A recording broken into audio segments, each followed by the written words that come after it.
मित्रों, शिवरात्रि भगवान शिव और माता पार्वती के विवाह के उपलक्ष्य में मनाया जाता है। लेकिन शिवरात्रि के लिए एक कथा प्रचलित है। तो आइए दोस्तों, हम सब मिलकर ये कथा सुनते हैं।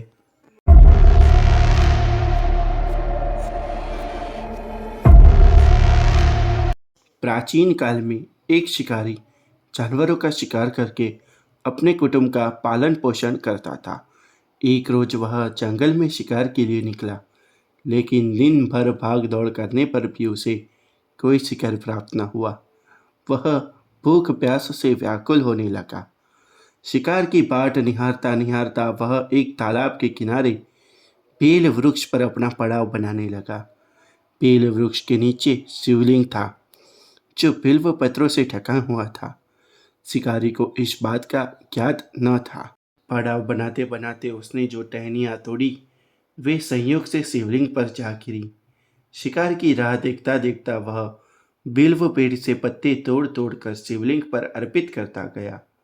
दिन भर भूखे प्यासे शिकारी का व्रत भी हो गया और शिवलिंग पर बेलपत्र भी चढ़ गए।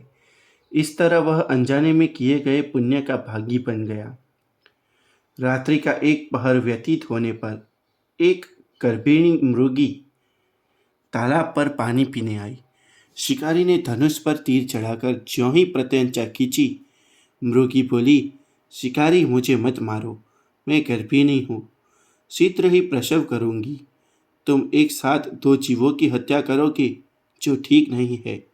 मैं अपने बच्चे को जन्म देकर शीघ्र ही तुम्हारे पास वापस आ जाऊंगी, तब मुझे मार ले। शिकारी को हिरनी सच्ची लगी। उसने तुरंत प्रत्यंचा टेढ़ी कर दी और मृगी झाड़ियों में लुप्त हो गई। कुछ समय उपरांत एक और मृगी उधर से निकली। शिकारी बहुत खुश हुआ कि अब तो शिकार मिल गया। समीप आने पर उसने धनुष पर बाण चढ़ाया। मृगी ने विनम्रतापूर्वक निवेदन किया, हे शिकारी, मैं थोड़ी देर पहले ही ऋतु से निवृत्त हुई हूँ, कामातुर विरहिणी हूँ, अपने प्रिय की खोज में भटक रही हूँ। मैं अपने पति से मिलकर शीघ्र ही तुम्हारे पास आ जाऊंगी। शिकारी ने उसे भी जाने दिया। 2 बार अपने शिकार को उसने स्वयं खो दिया। उसका माथा ठनका। वह चिंता में पड़ गया। रात्रि का आखिरी प्रहर व्यतीत हो रहा था। तभी एक अन्य मृगी अपने बच्चों के साथ उधर से निकली। शिकार के लिए यह उसके पास स्वर्णिम अवसर था। उसने धनुष पर तीर चढ़ाने में देर न लगाई। वह तीर छोड़ने ही वाला था कि मुर्गी बोली, हे शिकारी, मैं इन बच्चों को पिता के हवाले करके लौट आऊंगी। इस समय मुझे मत मार। शिकारी हंसा और बोला, सामने आए शिकार को छोड़ दूं? मैं ऐसा मूर्ख नहीं। इससे पहले मैं 2 बार अपना शिकार खो चुका हूँ। मेरे बच्चे भूख प्यास से तड़प रहे होंगे। उत्तर में मृगी ने कहा, जैसे तुम्हें अपने बच्चों की ममता सता रही है, ठीक वैसे ही मुझे अपने बच्चों की चिंता है। इसलिए सिर्फ बच्चों के नाम पर मैं थोड़ी देर के लिए जीवन दान मांग रही हूँ। हे शिकारी, मेरा विश्वास कर, मैं इन्हें इनके पिता के पास छोड़कर तुरंत लौटने की प्रतिज्ञा करती हूँ। मृगी का 3 स्वर सुनकर शिकारी को उस पर दया आ गई। उसने उस मृगी को भी जाने दिया। शिकार के अभाव में बेल वृक्ष पर बैठा शिकारी बेल पत्र तोड़ तोड़ कर नीचे फेंकता जा रहा था। थोड़ा समय व्यतीत होने पर एक रुष्ट पुष्ट मूर्ख उसी रास्ते पर आया। शिकारी ने सोच लिया था कि इसका शिकार वह अवश्य करेगा। शिकारी की तनी प्रत्यंचा देखकर मूर्ख विनीत स्वर में बोला, हे शिकारी भाई, यदि तुमने मुझसे पूर्व आने वाली 3 मृगियों तथा छोटे छोटे बच्चों को मार डाला है, तो मुझे भी मारने में विलंब न करो, ताकि उनके वियोग में मैं एक क्षण भी दुख ना सहना पड़े। मैं उन मृगियों का पति हूँ।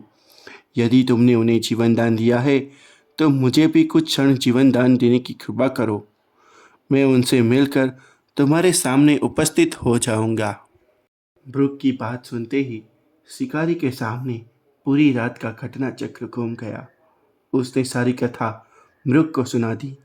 तब मृग ने कहा, मेरी तीनों पत्नियां जिस प्रकार प्रतिज्ञाबद्ध होकर गई है, मेरी मृत्यु से अपना धर्म का पालन नहीं कर पाएगी। अतः जैसे तुमने उन्हें विश्वास पात्र मानकर छोड़ा है, वैसे ही मुझे जाने दो। मैं उन सब के साथ तुम्हारे सामने शीघ्र ही उपस्थित होता हूँ। उपवास, रात्रि जागरण तथा शिवलिंग पर बेलपत्र चढ़ाने से शिकारी का हिंसक हृदय निर्मल हो गया था। उसमें भगवत शक्ति का वास हो गया था। धनुष तथा बाण उसके हाथ से सहज ही छूट गए थे। भगवान शिव की अनुकंपा से उसका हिंसक हृदय कारुणिक भावों से भर गया। वह अपने अतीत के कर्मों को याद करके पश्चाताप की चाला में चलने लगा। थोड़ी ही देर बाद मृग सपरिवार शिकारी के समक्ष उपस्थित हो गया ताकि वह उनका शिकार कर सके।